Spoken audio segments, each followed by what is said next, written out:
What would you do if the people you trusted most turned out to be the ones plotting against you? For me, Sarah Bennett, that question wasn't hypothetical, it was my life.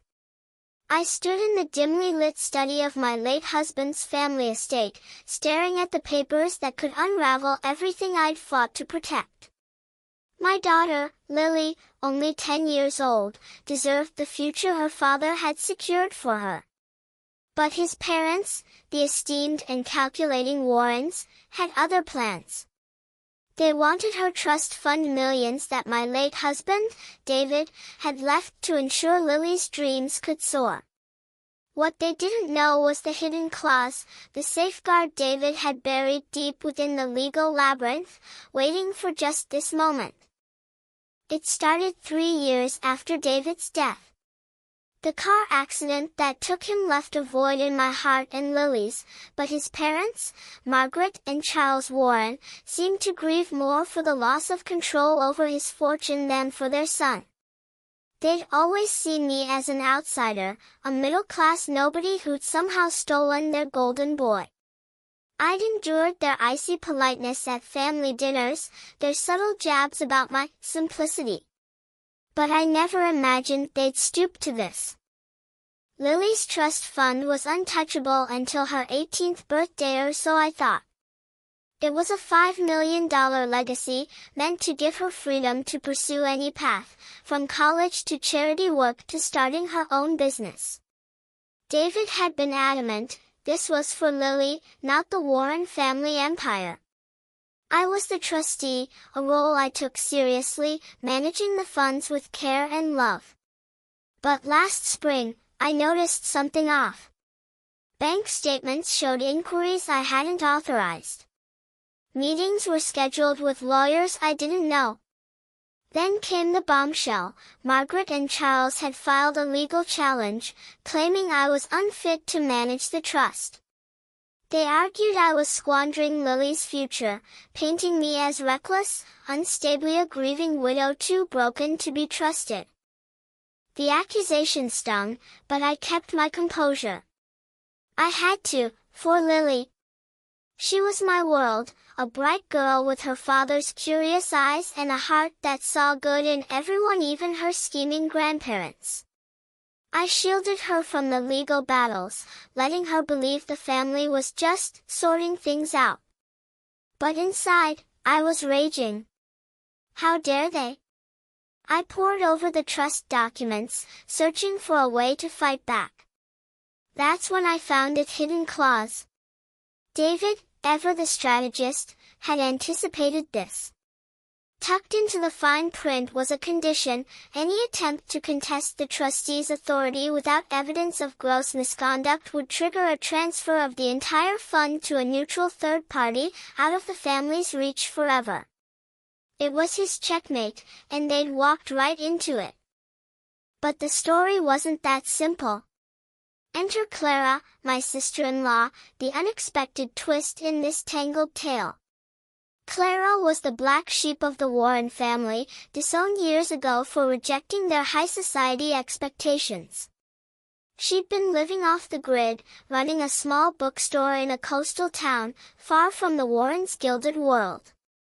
I hadn't seen her since David's funeral, where she'd slipped me a note with her number and whispered, "Call if you ever need me." I hadn't until now.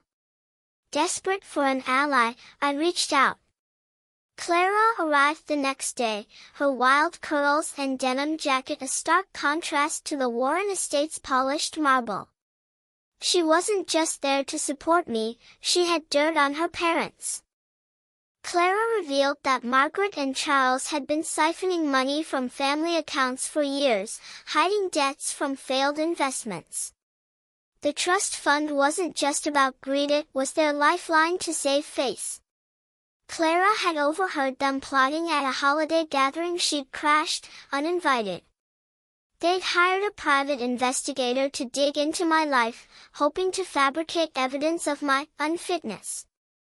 But Clara had something better, documents proving their financial misdeeds, tucked away in her bookstore's safe. "They think they're untouchable," she said, her voice sharp with defiance. Let's prove them wrong. Armed with Clara's evidence and the hidden clause, I prepared for war. The courtroom was a battlefield, all mahogany and murmurs, with Margaret and Charles seated across from me, their faces masks of smug confidence.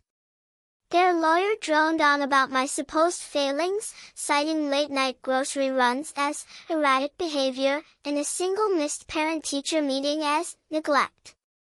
I wanted to scream, but I waited. My lawyer, a sharp woman named Elena who'd taken the case pro bono after hearing my story, laid out our defense. She presented Clara's documents, exposing the Warrens' financial schemes. Gasps rippled through the room. Margaret's composure cracked, her manicured hands trembling. Then came the clause. Elena read it aloud, her voice steady. In the event of a baseless challenge to the trustee's authority, the trust shall be transferred to a designated charitable foundation, to be managed independently for the beneficiary's benefit. The judge's eyes widened.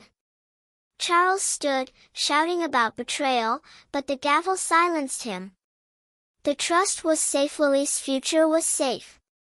The Warrens' claim was dismissed, their reputation in tatters. But victory wasn't sweet. I looked at Lily, sitting in the back of the courtroom, her diary clutched tight. She didn't understand the legalese, but she felt the weight of it all. I knelt beside her, promising she'd never lose what her father left her. She hugged me, whispering, "I just want you, Mom." My heart broke and mended in the same breath. Clara joined us, her presence a quiet strength. She'd lost her family long ago, but now she'd found us.